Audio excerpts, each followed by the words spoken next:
Oi, quinto ano. Hoje a gente vai falar sobre os meados do século XX, sobre a Era Vargas. Vamos lá no nosso livro didático, na página 428, que fala assim: Em 1930, por meio de um golpe de Estado, Getúlio Vargas chegou ao poder. Nesse período, a economia mundial estava em crise, o que agravou os problemas políticos e econômicos do Brasil.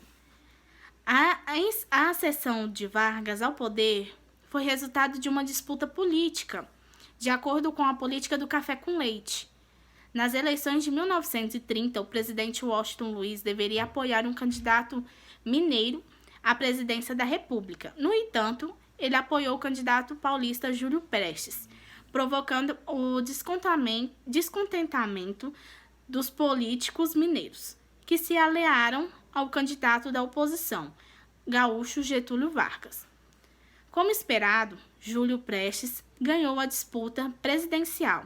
No entanto, diante do resultado, a oposição alegou fraude nas eleições. Os conflitos entre o governo e oposição se intensificaram em decorrência disso. Em outubro de 1930, um grupo militar com apoio popular depôs o presidente Washington Luiz e impediu a posse de Júlio Prestes. Na sequência, Getúlio Vargas, que era um dos líderes do movimento de oposição, foi empossado como presidente para governar temporariamente. No entanto, Getúlio Vargas foi o presidente que permaneceu mais tempo no poder em toda a história brasileira.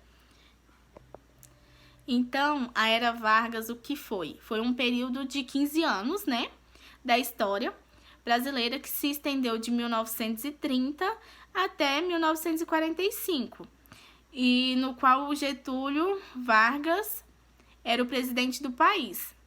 Então, ao longo desse período todo, o Getúlio Vargas procurou centralizar o poder. Muitos historiadores, inclusive, entendem o período de 1930 a 1937 como a gestação da ditadura de Vargas. Vargas também ele ficou marcado pela sua aproximação com as massas, características que se tornou muito marcante durante o Estado Novo. Agora, na página 429, tem duas perguntas, a número 1 e a número 2, que vocês vão responder. E embaixo fala sobre a crise de 1929 e o café brasileiro, que fala o seguinte: em 1929, nos Estados Unidos, houve grande queda na Bolsa de Valores de Nova York, o que causou a falência de diversas empresas e a admissão de muitos trabalhadores. Diante dessa situação, o consumo da população estadunidense diminuiu e, com isso, as importações. Entre os produtos que deixaram de importar estava o café brasileiro. Na impossibilidade de exportá-lo para os Estados Unidos, grande quantidade ficou estocada para continuar sendo vendido pelo menor preço. O presidente Getúlio Vargas mandou queimar toneladas de café e proibiu o aumento da produção.